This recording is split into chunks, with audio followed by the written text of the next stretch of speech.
Welcome back to Hot Roster today. I'm Gary Thorne, still joined by Cam Stewart.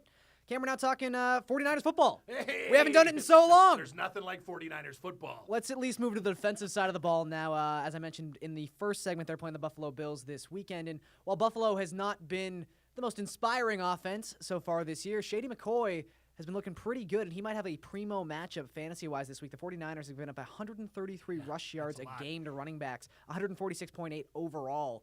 Second worst in the league, only to the Miami Dolphins. Let's not talk about it. But McCoy, 5.3 yards per carry so far this season.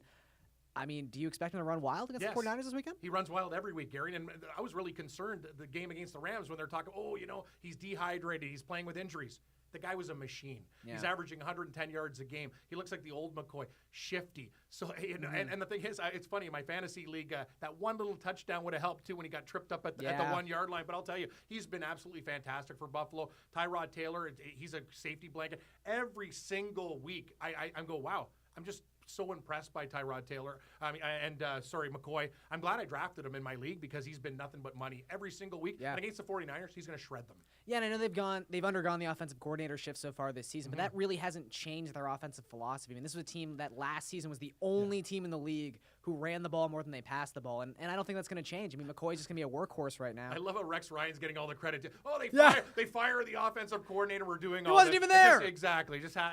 They're just playing good football right now, and they've run into some teams with some injury problems, too. Yeah, it was one of those, like, the Patriots settle down, Bills. The Patriots going 3-0 and then playing Buffalo is like, this is a gift to Buffalo. Like, there's no way the Patriots are going 4-0. The Rams were missing half their defense too, so those wins we have to be a little bit concerned about when you talk about Buffalo D. But when it comes to McCoy, I expect him to do some huge things against San Francisco. And I would say that I was kind of underwhelmed in the sense that I know it was just one game, but we saw that Sammy Watkins was not on the field for Buffalo, and Tyrod Taylor, that first contest against the Patriots, seemed like, I know people were talking about, it's Robert Woods, a number one wide receiver now. It's like, no, LaShawn McCoy is apparently the number one wide receiver for the Buffalo Bills, so he's probably going to get his share of targets as well. Speaking of offensive coordinators and the shifts, Marty Mornhinweg is now the new OC for the Baltimore Ravens. We can discuss how important offensive coordinators are to the flow of the game and all things considered, but from 2010 to 2014, Mornhinweg, top 6 in rushing offense 4 of the 5 seasons. If there's been one very popular topic, Cam,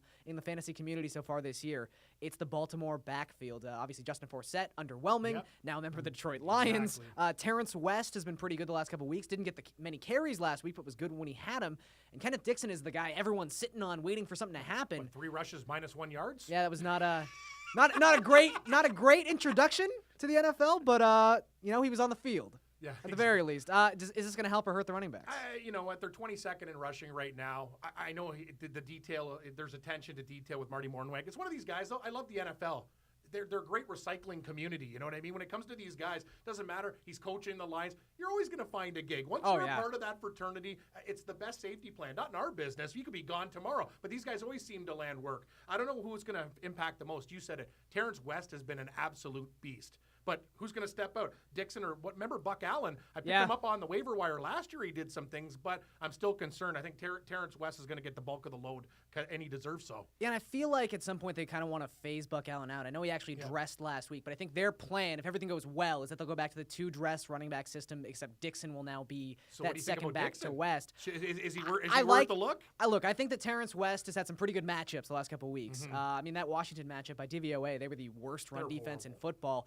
95 yards and 11 rushes. If Baltimore didn't pass the ball on 72% of their downs in that game, game script kind of ruined Terrence West in that one. But I think Dixon's going to get his shot. I will say, though, the Giants and the Jets are their next 2 opponents, both top 10 DVOA in rush defense. So things are going to get a little harder for Terrence West. Maybe he struggles in those games. You got the bye week after that.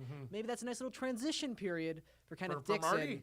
And Marty Mornhinweg. So we'll see what happens there. Let's move to the Jacksonville Jaguars now, Cam, because the Jaguars were a team that a lot of people had like sneaky expectations for this year. They got 2 first-round picks essentially with Cam Fowler returning this year. The draft process seemed to work out pretty well for them. This is a team that was acquiring a lot of young talent. The talent they already had is getting a little older. Blake Bortles, Allen Robinson. But even in a fantasy aspect, I mean, Allen Robinson's gotten in the end zone a couple times this season, but like everyone's been underwhelming. They got no rushing game to speak of. And what happened? What's with Chris Ivory? Like that's the thing. You pick up Chris Ivory. He used to be like when he was with the Jets. He was on fire. We have 20 rushes for 43 yards and no touchdowns. I know TJ Yeldon, he's getting the bulk of the carries, but how do you not utilize Ivory? Well, it seemed like he's a power back that could set up other things. Well, it seemed like, I'm sure you remember this specifically. It was the London game last year. They had the first and goal from the 1 yard line, and it was 4 straight Toby Gerhart carries, and they couldn't get in the end zone.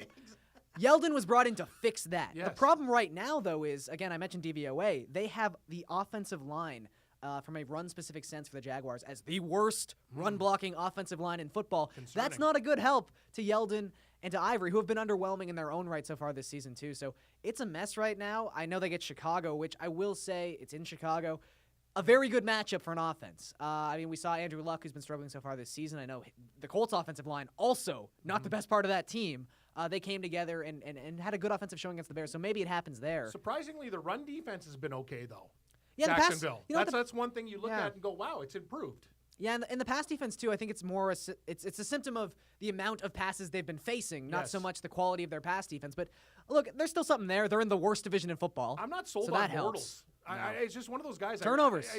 Turnovers and also open receivers, accuracy, very similar to Jameis Winston in Tampa Bay. I look and at these Carson guys, Palmer. They miss open guys. He's young Carson Palmer, That's a good possibly. Call. That's a very good call. So, Ken, we're talking a lot of football here, but hockey! When we come back, the NHL season Hockey's opens back. up tonight, and you better believe HotRoster has some cards for you to play this evening, so we will break down one of those specifically when we come back on HotRoster today.